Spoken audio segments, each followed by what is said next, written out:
Hello dear friends, പവിത്ര സീരിയലിൻ്റെ പുതിയൊരു എപ്പിസോഡിലേക്ക് എല്ലാവർക്കും സ്വാഗതം. അങ്ങനെ നമ്മുടെ ശ്രീചേട്ടത്തി വേദനയെടുത്ത് ഫോണൊന്ന് ചോദിക്കുകയാണ്. വിശ്വേട്ടനെ വിളിക്കാനാണെന്നും പറഞ്ഞാണ് കേട്ടോ ഫോൺ മേടിക്കുന്നത്. ഇടയ്ക്ക് വിളിച്ച് കാര്യങ്ങളൊന്ന് അന്വേഷിക്കുമ്പോൾ ആൾക്ക് കുറച്ച് സന്തോഷമാവുമല്ലോ, അതുകൊണ്ടാണ് കേട്ടോ. അങ്ങനെ വിശ്വേട്ടൻ്റെ ഫോണ് ബെല്ലടിക്കുന്നുണ്ട്. പക്ഷേ വിശ്വേട്ടൻ എവിടെയാണെന്ന് അറിയണ്ടേ? നമ്മുടെ കടൽ തീരത്തിരുന്ന് ഭക്ഷണം കഴിക്കുകയാണ്, പൊതിച്ചോറ്. അപ്പോൾ ഫോൺ എടുക്കുവാണേ. അപ്പോഴത്തേക്കും ചോദിക്കും, നീയായിരുന്നോ എന്ന് ചോദിക്കേ. അതെന്താ ചോദിക്കുക. അല്ല, പേടിച്ചു പോയെന്ന് പറയുവേ. അതെന്താ അങ്ങനെ പേടിക്കാൻ? വേദ കോളിംഗ് എന്ന് കണ്ടപ്പോഴത്തേക്കിനും ജസ്റ്റ് ഒന്ന് പേടിച്ചു പോയതാണെന്നിങ്ങനെ പറയുന്നുണ്ട് കേട്ടോ. എൻ്റെ ഫോണിൽ പൈസ ഇല്ലാത്തതുകൊണ്ട് വിളിച്ചതാ വിശ്വേട്ടാ. വിശ്വേട്ടൻ ഭക്ഷണം കഴിച്ചോ? അതെ കഴിച്ചു. എന്താ നമുക്ക് ചോദിക്കുമോ. അപ്പോഴത്തേക്കിനും ഈ സമയത്തോന്ന് ചോദിക്കുവേ. മണി 11 ആയുള്ളൂ. ഈ സമയത്തോന്ന് ചോദിക്കുവേ. അന്നേരം പറയും, വിശപ്പ് നോക്കിയിട്ടല്ലേ ഭക്ഷണം കഴിക്കുന്നത്, അല്ലാതെ സമയം നോക്കിയിട്ടാണോ? ഈ സമയത്ത് കമ്പനിയിൽ ഭക്ഷണം കഴിക്കാൻ പറ്റുമോ എന്നിങ്ങനെ ചോദിക്കുക. അന്നേരം നമ്മുടെ വിശ്വം പറയുന്നുണ്ട്, ഞാൻ ജോലി ചെയ്യുന്ന കമ്പനിയിൽ ഏത് സമയത്തും കഴിക്കാൻ പറ്റും. ചായ കുടിക്കുന്ന സമയത്ത് ഭക്ഷണം കഴിക്കാം, ഭക്ഷണം കഴിക്കുന്ന സമയത്ത് ചായ കുടിക്കാം, റെസ്റ്റ് ചെയ്യാം, അങ്ങനെ എന്തും പറ്റും. അത് കൊള്ളാലോ. നീ വെറുതെ വിളിച്ചതല്ലേ? എന്നാ വെച്ചോ, ഞാനിതൊന്ന് തീർക്കട്ടെ എന്ന് പറയുന്നുണ്ട്. അപ്പോൾ ശ്രീചേടത്തി ശരി എന്ന് പറയുന്നുണ്ട് കേട്ടോ. അപ്പോഴത്തേക്കും നമുക്കൊരു പറ്റുന്നുണ്ട് വിശ്വേട്ടനെ. കടൽ തീരത്തിരുന്നാണല്ലോ ഭക്ഷണം കഴിക്കുന്നത്. അപ്പോഴത്തേക്കും നമ്മുടെ കപ്പൽ പോയപ്പോഴത്തേക്കിനും കപ്പലിൻ്റെ കൂക്കുന്ന സൗണ്ട് കേൾക്കുന്നുണ്ട്. അപ്പോൾ നമ്മുടെ ശ്രീചേടത്തി ചോദിക്കുന്നുണ്ട്, എന്താ ഒരു ശബ്ദം കേൾക്കുന്നതെന്ന്. അന്നേരം പറയുകയാണ്, അതൊരു കടൽ തീരത്തോടെ ഒരു കപ്പൽ പോയതാന്ന് പറയുവേ. കടലിൽ കപ്പലോ കമ്പനിയിലോ എന്നിങ്ങനെ പറയുമ്പോഴത്തേക്കും വിശ്വൻ ബബ്ബ പറയുന്നുണ്ട്. എടി പൊട്ടി, അത് കമ്പനിയിൽ സൈറനാ.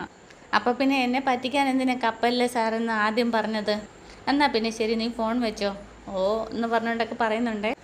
അവളുടെ ഒരു ക്ഷേമാന്വേഷണം എന്ന് പറഞ്ഞിട്ട് വീണ്ടും വാരി കഴിക്കുകയാണേ. ടീ ബ്രേക്കിൻ്റെ സമയമാണ്. വിശ്വേട്ടൻ ഊണ് കഴിക്കാത്രേ. കമ്പനിയുടെ സൈറൻ നമ്മുടെ കപ്പലിൻ്റെ സൈറനാണെന്നും പറഞ്ഞുകൊണ്ട് എന്നെ പറ്റിക്കുകയാണ്. എന്നാൽ പിന്നെ ഞാൻ അങ്ങോട്ട് ചെല്ലട്ടെ എന്ന് പറഞ്ഞുകൊണ്ട് ശ്രീജി അങ്ങോട്ടേക്ക് പോകുന്നുണ്ട്. പക്ഷേ നമ്മുടെ വേദയ്ക്ക് എന്തൊക്കെയോ ചില ഡൗട്ടുകൾ അടിക്കുവാണേ. വിശ്വേട്ടൻ ശ്രീചേടത്തിയാണോ അതോ കുടുംബക്കാരെ മുഴുവനുമാണോ പറ്റിക്കുന്നത് എന്നിങ്ങനെ മനസ്സിൽ വിചാരിക്കുന്നുണ്ട്. അടുത്തതായിട്ട് കാണിക്കുന്നത് നമ്മുടെ ശ്രീകാന്ത് നമ്മളുടെ ഓട്ടോക്കാരത്തി ഗാർഡനെ കാണാനായിട്ട് ചെല്ലുക കേട്ടോ. രാധയല്ലേ? ആന്ന് പറയേ. ഞാൻ വേദയുടെ സഹോദരനാണ് ശ്രീകാന്ത്. എനിക്ക് കുട്ടിയോടൊന്ന് സംസാരിക്കണം. അപ്പോൾ എന്തിനാണെന്ന് ചോദിക്കുവേ. ഇവിടെ നിന്ന് സംസാരിക്കാൻ പറ്റത്തില്ല, നമുക്ക് ഇങ്ങോട്ട് മാറി നിന്ന് സംസാരിക്കാം. പെങ്ങളുടെ റെക്കമെൻഡേഷനും കൊണ്ട് വന്നതാണോ എന്ന് ചോദിക്കുക. അന്നേരം ശ്രീകാന്ത് പറയും, ഒരിക്കലുമല്ല, നിങ്ങൾ കൂടി ഗുണമുള്ള കാര്യമാണെന്ന് പറയൂ കേട്ടോ. അപ്പോഴത്തേക്കിനും ഗാദി ഒന്നുകൂടെ ഒന്ന് ആലോചിക്കുവേ. എന്നിട്ട് പറയും, കയറുമെന്ന് പറയുവേ. അപ്പോഴത്തേക്കിനും ചിരിച്ചുകൊണ്ട് ശ്രീകാന്ത് നമ്മുടെ ഓട്ടോറിക്ഷയിൽ കയറുന്നുണ്ട്. അങ്ങനെ നമ്മുടെ ശ്രീകാന്ത് രാധയുടെ അടുത്ത് ഒരുപാട് നേരം സംസാരിക്കുന്നുണ്ട്. അപ്പോൾ അവർ നല്ല രീതിയിൽ പ്ലാൻ ചെയ്യുന്നുണ്ട് കേട്ടോ. എന്നിട്ട് രാധയ്ക്ക് ഞാനിത് പറഞ്ഞതെല്ലാം മനസ്സിലായോ എന്ന് ചോദിക്കുക. അതിന് ഞാൻ പൊട്ടിയൊന്നുമല്ല, എനിക്ക് കാര്യങ്ങളൊക്കെ മനസ്സിലായി. ഒരുപാട് കാലത്തെ പരിചയമുണ്ട് എനിക്ക് നമ്മുടെ വിക്രവുമായി. ഞാനീ പറഞ്ഞ കാര്യങ്ങൾ സീരിയസ് ആയിട്ട് എടുത്തെന്നാൽ രാധയ്ക്ക് തന്നെയാണ് ഗുണം. അവർ തമ്മിൽ കുറച്ചും കൂടെ മുന്നോട്ട് ഇങ്ങനെയൊക്കെ പോവുകയാണെങ്കിൽ അടുപ്പം ഉണ്ടായേക്കാന്നല്ല, ഇപ്പം തന്നെ അടുപ്പം തുടങ്ങിക്കഴിഞ്ഞു. വളരെ കാലമായിട്ട് ഞങ്ങൾ തമ്മിൽ അടുപ്പം ഉണ്ടെങ്കിലും ഞാൻ വിക്രമിനെ അബ്യൂസ് ഒന്നും ചെയ്തിട്ടില്ല. വിക്രമിൻ്റെയും വേദയുടെയും വിവാഹത്തിനും അതിന് പാട്ട് നൽകുന്ന ശ്രീകാര്യ ശ്രീനിവാസിൻ്റെയും ആ ചടങ്ങിൽ ഒരു പെൺകുട്ടി വന്നു നിന്ന് അവിടെ സംസാരിച്ചു കഴിഞ്ഞാൽ ആ കഥയങ്ങ് മാറും. പിന്നെ നാട്ടുകാർ ഏറ്റെടുത്തോളും. നമ്മുടെ നാട്ടുകാരുടെ യഥാർത്ഥ സ്വഭാവം അറിയണമെങ്കിൽ സോഷ്യൽ മീഡിയ പേജുകളിൽ അവർ പറയുന്ന കാര്യങ്ങളൊന്നും നോക്കിയാൽ മതി. നല്ലത് പറയുന്നതിന് കഴിഞ്ഞും അവർക്ക് ഇഷ്ടം ചീത്ത പറയുന്നതാണ്. പക്ഷേ അത് നിങ്ങളുടെ പെങ്ങൾക്ക് ഡാമേജ് ആകില്ലേ? സോഷ്യൽ മീഡിയയിൽ ഈ വാർത്ത വന്നു കഴിഞ്ഞാൽ രാധ പറയുന്നത് ശരിയാണ്. പക്ഷേ അതിന് ശ്രീനിവാസൻ ഇപ്പോഴത്തെ ഈ ഒരു സമയത്ത് ഏർപ്പെടില്ല. കുട്ടിയുടെ പ്രശ്നം എങ്ങനെയെങ്കിലും സോൾവ് ചെയ്യാനേ അദ്ദേഹം ശ്രമിക്കുള്ളൂ എന്നിങ്ങനെ ശ്രീകാന്ത് പറയുന്നുണ്ട്. ഇലക്ഷന് മുൻപേ അയാൾ ഒരു വിവാദം ആഗ്രഹിക്കത്തില്ല, അത് ഉറപ്പാണ്. ഞാൻ പറഞ്ഞു തന്നതുപോലെ പറയണമെന്ന് മാത്രം. എന്നാൽ ഞാൻ വരട്ടെ എന്ന് പറഞ്ഞുകൊണ്ട് നമ്മുടെ ശ്രീകാന്ത് അവിടുന്ന് അങ്ങോട്ടേക്ക് പോവുകയാണേ. അടുത്തതായിട്ട് കാണിക്കുന്ന നമ്മുടെ വിക്രമനാണ്. വിക്രമൻ ജോലിയൊക്കെ കഴിഞ്ഞിട്ട് പെട്ടെന്ന് റൂമിൻ്റെ അകത്തോട്ട് വന്ന് കയറുകയാണ്. കഥയൊക്കെ അടച്ചിട്ടാണ് കയറുന്നത്. അപ്പോൾ നമ്മുടെ ഡ്രസ്സ് ചേഞ്ച് ചെയ്യായിരുന്നു കേട്ടോ. അപ്പോഴത്തേക്കും നമ്മുടെ വേദ കണ്ടു വിക്രം വരുന്നത്. അപ്പോൾ പെട്ടെന്ന് തന്നെ റൂമിലേക്ക് ഇടിച്ച് തള്ളി കയറി ചെല്ലുവേ. അപ്പോഴത്തേക്കും നമ്മുടെ ഡ്രസ്സ് മാറുന്നത് ഇതെന്നാ ഇതെന്ന് ചോദിക്കും വിക്രമൻ. അന്നേരം പറയും, ഇത് നമ്മളുടെ റൂമല്ലേ എന്ന് പറയും. എന്താ നമ്മളുടെയോ എന്നിങ്ങനെയൊക്കെ ചോദിക്കുന്നുണ്ട് കേട്ടോ. ഞാൻ നിങ്ങളുടെ ഭാര്യയാണ് മിസ്റ്റർ, അത് മനസ്സിലാക്കി വേണം എന്നോട് സംസാരിക്കാൻ. പറയാതെ ഉള്ളിൽ കയറി വരാൻ നിനക്ക് എന്താ കോമൺ സെൻസ് ഇല്ലേ? ഇത് നമ്മുടെ മുറിയൊന്നും അല്ല എന്നിങ്ങനെ പറയുക. അന്നേരം പിന്നെ നിങ്ങളെന്ത് വിചാരിച്ചു? നിങ്ങളുടെ 6 പാക്ക് കാണാനായിട്ട് ഞാൻ ഓടിക്കയറി വന്നതാണെന്ന് വിചാരിച്ചോ? നിങ്ങളാരും ഉണ്ണിമുഖന്തനാണോ എന്നൊക്കെ ചോദിക്കുവേ. നീ വലിയ വർത്തമാനത്ത് നിൽക്കാതെ മുറിയിൽ നിന്ന് ഇറങ്ങാൻ നോക്കടി എന്നിങ്ങനെ പറഞ്ഞിട്ട് വിക്രം ദേഷ്യപ്പെടുന്നുണ്ട്. ഞാൻ നിങ്ങളുടെ ഭാര്യയാണ് മിസ്റ്റർ, അത് മനസ്സിലാക്കി സംസാരിക്കണം. ഇനി ആ വാക്കും പറഞ്ഞ് ഈ റൂമിലോട്ട് കയറിയല്ലേ നിൻ്റെ വായ വല്ല ഞാൻ കുത്തി തിരുമും. പൊട്ടനീച്ച എന്നൊരു ഈച്ചയുണ്ട്. അത് കടിച്ചാലേ ഇടയ്ക്കിടയ്ക്ക് ഇങ്ങനത്തെ രോഗം വരുമെന്ന് പണ്ടാരോ പറഞ്ഞു കേട്ടിട്ടുണ്ട്. മറ്റാരും വല്ല മുത്തശ്ശി തന്നെയാ. നിങ്ങളത് ഇടയ്ക്കിടയ്ക്ക് കടിക്കാറുണ്ടോ? അപ്പോഴത്തേക്കിനും വിക്രം ഈ നിൻ്റെ ഒരു മുത്തശ്ശി ഈ സകല പ്രശ്നങ്ങൾക്കും കാരണം അവരാന്ന് പറയുവേ. അപ്പോഴത്തേക്ക് നമ്മുടെ വേദയ്ക്ക് ഭയങ്കര ദേഷ്യം വന്നിട്ട് ഇതേ എൻ്റെ മുത്തശ്ശിയെ പറ്റി പറഞ്ഞുകൊണ്ടെന്നും പറഞ്ഞുകൊണ്ട് വിക്രമിൻ്റെ അടുത്തേക്ക് ഓടി ചെല്ലും കേട്ടോ. പറഞ്ഞ നീ എന്ത് ചെയ്യടിയെന്ന് ചോദിക്കുന്നുണ്ട്. നിൻ്റെ മുത്തശ്ശി തന്നെ കാരണം, നിൻ്റെ മുത്തശ്ശി തന്നെ കാരണം, നിൻ്റെ മുത്തശ്ശി തന്നെ കാരണം എന്ന് പറയും. അപ്പം നമ്മുടെ വേദ പറയും, അമ്പേ ഇതെന്ത് പറ്റി ആശാന്? രാവിലെ ടാറ്റ ബൈ ബൈ ഒക്കെ പറഞ്ഞ് ചിരിച്ച് കളിച്ച് പോയ ആൾ ഇപ്പോൾ വന്നപ്പോഴത്തേക്കിന് ആൾ മൊത്തം മാറിയല്ലോ. എൻ്റെ സ്വഭാവം ഇങ്ങനെയാണ്. സ്വഭാവത്തിന് കുഴപ്പമില്ലാത്ത ഒരു ചെറുപ്പക്കാരൻ നിന്നെ പ്രതി കാത്തിരിക്കുന്നുണ്ടല്ലോ. നീ ഇവിടെ നിന്ന് ഇറങ്ങിപ്പോയിട്ട് ആ പുള്ളിക്കാരനെ കല്യാണം കഴിക്കുക. ഇപ്പം ഇവിടെ സംഭവിച്ചുകൊണ്ടിരിക്കുന്ന ഒരുമാതിരി പ്രശ്നങ്ങൾക്കെല്ലാം ഒരു പരിഹാരവും കിട്ടും, എനിക്ക് മനസ്സമാധാനവും കിട്ടും. അപ്പോൾ അതാണ് പ്രശ്നമല്ലേ? അപ്പോൾ ശ്രീകാന്തേട്ടനോ അച്ഛനോ ഇടപെട്ട എന്തോ ഒരു കേസ് ഉണ്ടായിട്ടുണ്ട്. അയ്യോ നിൻ്റെ അച്ഛനെ പറയല്ലേ, അയാൾ മഹാകുംഭമേളയുടെ അവസാന ദിവസം പോയതാണ്. ഇങ്ങനൊരു മകൾക്ക് ജന്മം നൽകിയതിൻ്റെ പേരിൽ മഹാതീർത്ഥങ്ങൾ മുങ്ങി പാപപരിഹാരം തേടി അലഞ്ഞു തിരിയാണ് ആ പാവം മനുഷ്യൻ എന്നിങ്ങനെ വിക്രം പറയുവാണ്. പറഞ്ഞിട്ട് എന്താ കാര്യം? ഇനി അവിടെ എങ്ങനെ സമാധിയാവാതിരുന്നാൽ മതിയായിരുന്നു എന്നിങ്ങനെ വിക്രം പറയുന്നുണ്ട്. ദേ വെറുതെ ഓരോന്ന് വിളിച്ച് പറയല്ലേ. സമാധി എന്ന് പറയുന്ന വാക്കിൻ്റെ അർത്ഥം എന്താണെന്ന് അറിയോ? സമാധി സമാധി സമാധി. നീ എന്തു ചെയ്യും? ദേ വിക്രം, എൻ്റെ അച്ഛനെ കുറിച്ചാണ് നിങ്ങൾ ഈ പറയുന്നത്. എനിക്കത് സഹിക്കാൻ പറ്റിയെന്ന് വരില്ല. ഞാൻ ഇങ്ങനെയൊക്കെയാ, ലക്കും ലക്കാനും ഇല്ലാതെ സംസാരിക്കും, പൊട്ട വാക്കുകളും പറയും. നിനക്ക് യോജിച്ചവനല്ല ഞാൻ. ആ ദർശനോടൊപ്പം പോയി ജീവിക്കേ. അപ്പോഴത്തേക്കും നമ്മുടെ അമ്മ അപ്പുറത്തുനിന്ന് വിളിച്ച് ചോദിക്കുക, എന്താണ് അവിടെ ഒരു ബഹളം എന്ന് ചോദിക്കുക. അന്നേരം നമ്മുടെ വേദ പറയും, ഒന്നുമില്ല അമ്മ, വിക്രം എത്ര ചൂടുവെള്ളം ചോദിച്ചാന്ന് പറയുവേ. അപ്പോഴത്തേക്കിനും വേദ പറയുന്നുണ്ട്, ഞാൻ ഉണ്ടാക്കി കൊടുത്തോളാം എന്ന് പറയുമ്പോൾ അമ്മ പറയുന്നുണ്ട്, ശരി മോളേന്നേ. ഞാൻ എപ്പോഴാണ് നിന്നോട് ചൂടുവെള്ളം ചോദിച്ചത്? ഞാൻ ചോദിച്ചില്ല, പക്ഷെ ഞാൻ ഉണ്ടാക്കും. നിങ്ങളുടെ തലയുടെ മേലെ കൂടെ കമഴ്ത്തുകയും ചെയ്യും. എന്നെ എന്ത് പറഞ്ഞാലും ഞാൻ സഹിക്കും, പക്ഷെ അനാവശ്യമായി എൻ്റെ വീട്ടുകാരെ പറഞ്ഞാൽ ഞാൻ സഹിക്കില്ല. മോനെ വിക്രമ, നിങ്ങളുടെ ഭാര്യയുടെ അക്രമം എന്താണെന്ന് നിങ്ങൾ അറിയും. കേട്ടോടാ വിക്രമ എന്ന് പറഞ്ഞുകൊണ്ട് അടുത്തോട്ട് ചെല്ലുവേ. ഭാര്യയുടെ സ്ഥാനമല്ലെന്നും കരുതി ഒന്ന് താഴ്ന്നു തരാമെന്ന് വിചാരിച്ചപ്പോൾ നിങ്ങൾ എൻ്റെ തല കയറി ഒന്ന് നിരങ്ങുമല്ലേ?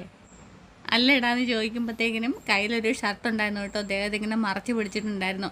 അതങ്ങ് താഴോട്ട് പോവേ. അപ്പോഴത്തേക്കും നമ്മുടെ വേദ ചിരിക്കും കേട്ടോ. കണ്ടില്ലേ, ഒരു പെണ്ണ് വന്ന് മുന്നേ ഒന്ന് നിവർന്ന് നിന്ന് കഴിഞ്ഞാൽ ഷൂന്ന് പോകുന്ന ധൈര്യമേ ഈ വിക്രമനുള്ളൂ. എന്നിട്ട് വേദം നമ്മുടെ കയ്യിൽ നിന്ന് താഴെ പോയ ഷർട്ട് എടുത്തിട്ട് പിന്നെ അടിയും തല്ലും ഉണ്ടാക്കിയാൽ മാത്രം പോരാ, ഇത്തിരി എക്സസൈസൊക്കെ ഇടയ്ക്ക് ചെയ്യണം. നിങ്ങളുടെ ശരീരം അത്ര പോരാ. താഴെ തൊട്ട് മേലെ വരെ നോക്കിയിട്ടാണേ ഈ കുമ്പയൊക്കെ ഇത്തിരി കുറയ്ക്കണം. അപ്പോഴത്തേക്ക് നമ്മുടെ വിക്രം പറയുവേ, ഇറങ്ങിപ്പോടി. അത് നമ്മുടെ വേദ പറയുന്നുണ്ട്, ഞാൻ എന്താണെങ്കിലും നിന്നോട് കിന്നരിക്കാൻ വന്നൊന്നും അല്ല, ഒരാവശ്യം പറയാൻ വന്നതാ. ശ്രീജേടത്തി ഇന്ന് വിശ്വേട്ടനെ വിളിച്ചിരുന്നു. അപ്പോൾ വിശ്വേട്ടനെ വിളിച്ചതിൽ നിന്ന് എനിക്ക് മനസ്സിലായത് വിശ്വേട്ടൻ ജോലിക്കൊന്നും പോകാതെ എവിടെയോ കറങ്ങി തിരിഞ്ഞ് നടക്കുകയാണെന്നാണ്. വിശ്വേട്ടൻ്റെ ജോലി സ്ഥലത്തെ അഡ്രസ്സ് ഞാൻ തരാം, ഒന്ന് പോയി അന്വേഷിക്കണം. ഇനി ഇങ്ങനെ നിൽക്കണ്ട, ഷർട്ട് ഇടുവോ മാറ്റുവോ എന്ത് വേണമെങ്കിൽ ചെയ്തോ. എന്നിട്ട് ഷർട്ട് വലിച്ച് നമ്മുടെ കട്ടിലോട്ട് ഇടുവേ. അന്നേരത്തേക്കിനും പിന്നെ ബനിയൻ ഇങ്ങനെ പൊക്കിയിട്ട് ഇങ്ങനെ കുമ്പം നോക്കുക കേട്ടോ. അപ്പോഴത്തേക്കും നമ്മുടെ വേദ ഇറങ്ങിപ്പോയിട്ട് തിരിഞ്ഞു വന്ന് നോക്കുന്നുണ്ട്. അപ്പോൾ നമ്മുടെ വയറ്റത്ത് ഇങ്ങനെ തടവി നോക്കിയിട്ട് കുമ്പം ഇത്തിരി വലുതാണല്ലോ എന്നിങ്ങനെ മനസ്സിൽ പറയുന്നത് വേദ നിന്ന് കാണുന്നുണ്ടേ. എന്നിട്ട് വേദ ഹലോ എന്ന് വിളിക്കുവേ. എന്നിട്ടേക്കിനും വിക്രം തിരിഞ്ഞു നോക്കും കേട്ടോ. തിരിച്ചറിവുകൾ നല്ലതാണ്, അത് തിരുത്താൻ നമ്മളെ സഹായിക്കും എന്ന് പറയുന്നുണ്ടേ. എന്നിട്ട് വേദ അവിടെ നിന്ന് ചിരിച്ചുകൊണ്ട് പോകുന്നുണ്ട് കേട്ടോ. മൊത്തത്തിൽ നാണം കെട്ട് നമ്മുടെ വിക്രം ഷോ പറഞ്ഞുകൊണ്ട് വയറ്റിലോട്ടൊക്കെ ഒന്നുകൂടെ നോക്കുന്നുണ്ട്. പിന്നെ നമ്മുടെ രാധ ശ്രീനിവാസൻ സാറിനെ കാണാൻ വരുന്നുണ്ട്. എന്നിട്ട് പറയുകയാണ്, പ്രോഗ്രസീവ് പീപ്പിൾ പാർട്ടിയുടെ അന്ന് അങ്ങനെ സാർ അങ്ങനെ ചെയ്ത് തെറ്റായിപ്പോയി, അവർ ഭാര്യയും ഭർത്താവും ഒന്നും അല്ല, അവൾ വേദ വിക്രമിനോട് പക വീട്ടാൻ വേണ്ടി വന്ന് നിൽക്കുന്നതാണ്. സഖാവ് അവരെ രണ്ടുപേരെയും വേർപിരിക്കണമെന്നൊക്കെയാണ് നമ്മുടെ രാധ പറയുന്നത്. ഇത് രാധ സ്വയം പറയുന്നതാണോ അതോ മറ്റു വല്ലവരും പറയിപ്പിക്കുന്നതാണോ എന്നിങ്ങനെ ശ്രീനിവാസൻ ചോദിക്കുന്നുണ്ട്. വേദയുടെ സഹോദരൻ ശ്രീകാന്തും ഇവിടെ വന്ന് പറഞ്ഞത് ഇത് തന്നെയായിരുന്നു. സഹാവ് ഇടപെട്ടില്ലെങ്കിൽ എനിക്ക് എൻ്റെതായ രീതിയിൽ ചെയ്യേണ്ടി വരും. അത് കൊള്ളാലോ, രാധയ്ക്ക് ഭീഷണിയുടെ സ്വഭാവം ഉണ്ടോ? അതുകൊണ്ടല്ല സഹാവി, നിവൃത്തികേട് കൊണ്ട്. ഇതെന്ത് ഗതികേടാണ്? നീ ഇപ്പോൾ സംസാരിക്കുന്നതിൻ്റെ പേര് ഗതികേടെന്നല്ല, കൊതിക്കേടെന്നാണ്. എന്താണെങ്കിലും ശ്രീനിവാസൻ സാറ് നമ്മുടെ രാധ വന്നിരിക്കുന്നത് ആര് പറഞ്ഞിട്ടാണെന്നും എന്തിനു വേണ്ടിയിട്ടാണ് വന്നതെന്നും ഒക്കെ വ്യക്തമായ രീതിയിൽ തന്നെ മനസ്സിലാക്കിയിട്ട് രാധയോട് ചോദിക്കുന്നുണ്ട്. നീ ഇവിടെ സ്വന്തം ഇഷ്ടത്തിന് വന്നതല്ലെന്ന് എനിക്കറിയാം. നിൻ്റെ നിൻ്റെ പരിപാടി എന്താണ്? ഇവിടെ നമ്മുടെ വിക്രത്തിൻ്റെ വീടിൻ്റെ മുന്നിൽ പോയിട്ട് സത്യാഗ്രഹം ഇരിക്കാനോ, അതോ പാർട്ടി ഓഫീസിന് മുന്നിൽ വന്ന് സത്യാഗ്രഹം ഇരിക്കാനോ? എവിടെയാണെങ്കിലും നാട്ടുകൂട്ടം എല്ലാം വിളിച്ച് കഴിയുമ്പോഴത്തേക്കിനും വിക്രമൻ നിന്നെ അംഗീകരിക്കുന്നില്ലെന്ന് പറഞ്ഞാൽ നീ എന്ത് ചെയ്യും? നീ നാണം കിടത്തില്ലേ? ആ സമയത്ത് തന്നെ വിക്രമും അവർ രണ്ടുപേരും ഇഷ്ടത്തിലാണെന്ന് പറഞ്ഞാലോ? നിൻ്റെ അവസ്ഥയൊന്ന് ആലോചിച്ച് നോക്കുക എന്നൊക്കെ പറഞ്ഞിട്ട് നമ്മുടെ രാധേനെ നമ്മുടെ ശ്രീനിവാസൻ കാര്യം പറഞ്ഞ് മനസ്സിലാക്കി കൊടുക്കുന്നുണ്ട്. നമ്മുടെ ശ്രീനിവാസൻ പറയും, വിക്രം നിന്നെ ആ മനസ്സോടു കൂടി കണ്ടിട്ടില്ല, അല്ലെങ്കിൽ ആ ഒരു കണ്ണോട് കൂടി കണ്ടിട്ടില്ല. അപ്പോഴത്തേക്കും നമ്മുടെ രാധയും പറയുവേ, വേദേനെ അവൻ ഇഷ്ടപ്പെടുന്നില്ല എന്നിങ്ങനെ പറയും കേട്ടോ. അത് നിനക്ക് ഉറപ്പുണ്ടോ? ഇത്രയും നാളായിട്ട് അടിമുടി അറിയാവുന്ന എനിക്ക് പോലും കൂടെ അതിൽ ഡൗട്ടുണ്ട് എന്ന് പറയുവേ. അപ്പോഴത്തേക്കിനും നമ്മുടെ രാധയ്ക്ക് ഒരു ഇളക്കമൊക്കെ തട്ടുന്നുണ്ട് കേട്ടോ, എന്നൊക്കെ വെക്കുന്നുണ്ട്. അപ്പോഴത്തേക്കിനും പിന്നെ ശ്രീനിവാസൻ പറയുന്നുണ്ട്, ലൈറ്റ് ഇല്ലാതിരിക്കുന്ന വീട്ടിൽ ലൈറ്റ് പെട്ടെന്ന് വന്നു കഴിയുമ്പോൾ അത് അവിടെ മൊത്തം ആകമാനം പ്രകാശിക്കും. അതുപോലൊരു അവസ്ഥയാണ് ഇപ്പോൾ അവരുടെ കുടുംബത്തിനും അവനും ഉള്ളത്. ഞങ്ങളൊക്കെ ഇതിൻ്റെ പേരിൽ ലൈൻ വലിക്കാന്ന് പറയും. അങ്ങനെ ഒരു ലൈനാണ് ഇപ്പോൾ അവരുടെ ഉള്ളിൽ നടന്നുകൊണ്ടിരിക്കുന്നത്. അതുപോലൊരു കണക്ഷൻ അവൻ്റെ മനസ്സിൽ നിന്ന് നിനക്ക് തന്നിട്ടില്ല.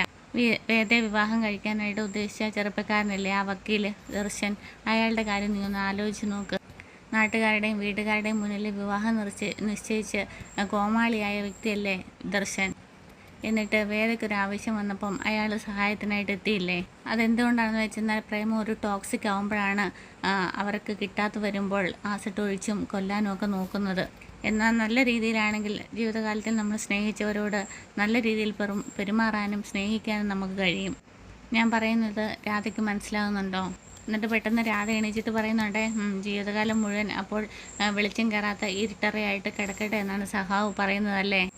രാധ, ഞാൻ പറയുന്നത് മതി സഹാവേ, എനിക്കിനി ഒന്നും കേൾക്കണ്ട. അപ്പോഴത്തേക്കും നമ്മുടെ വിക്രമൻ അങ്ങോട്ടേക്ക് വരുവേ. അപ്പോഴത്തേക്കിനാണ് നമ്മുടെ രാധ അങ്ങോട്ടേക്ക് ഇറങ്ങി പോകുന്നത് കാണുന്നത്. അപ്പോൾ നീ എന്താടി ഇവിടെയും ചോദിക്കുവേ.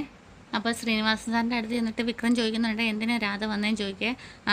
നീ വഞ്ചിച്ചു എന്നുള്ള ആരോപണം. സാറേ, ഞാൻ ഒരിക്കലും അവളോട് എനിക്ക് മനസ്സിലാവും. എനിക്കൊരു കാര്യം അറിയണം. നിനക്ക് രാധനെ ഇഷ്ടമാണോ? ഇഷ്ടമല്ല. നിനക്ക് വേദനയോ? അപ്പോഴത്തേക്കും നമ്മുടെ വിക്രം ഒന്നും മിണ്ടാതെ നിൽക്കുക കേട്ടോ. ഇതുവരെ ഇല്ല എന്ന് പറയാം വീണ്ടും ചോദിക്കുമ്പം. അപ്പോൾ ഇനി ഉണ്ടായി കൂടണമെന്നില്ല അല്ലേ എന്നിങ്ങനെ ചോദിക്കുവേ. അങ്ങനെയാണെങ്കിൽ അത് മുഖത്ത് നോക്കി പറയണം, എൻ്റെ അല്ല ആ രാധയുടെ. അതുവരെ ആ കാറ്റത്ത് പാറി കിടക്കുന്ന കരിയിലെ പോലെ അങ്ങോട്ടും ഇങ്ങോട്ടും ഇളകി കളിക്കാനാണ് അതിൻ്റെ വിധി. മനസ്സ് തുറന്ന് സ്നേഹിച്ചവരെ ഫിലോസഫി പറഞ്ഞ് തോൽപ്പിക്കാൻ ശ്രമിക്കും. ഞാൻ ഇത്രയും നേരം ശ്രമിച്ചത് അതിന് വേണ്ടിയിട്ടാണ്. ഒരു പക്ഷേ തനിക്കത് ഗുണം ചെയ്യും. എന്താണെങ്കിലും നമ്മുടെ ശ്രീനിവാസൻ സാറ് സൂപ്പറായിട്ട് തന്നെ ഇടപെട്ടിട്ടുണ്ട്. നല്ലൊരു ദിവസമായിരുന്നു ഇന്നത്തെ ദിവസം. അപ്പം എല്ലാവർക്കും ചാനൽ ഇഷ്ടമായെങ്കിൽ സബ്സ്ക്രൈബ് ചെയ്യാനും ഷെയർ ചെയ്യാനും കമൻറ്റ് ചെയ്യാനും മറക്കല്ലേ. ഒപ്പം ലൈക്ക് ചെയ്യാനും. Thank you so much.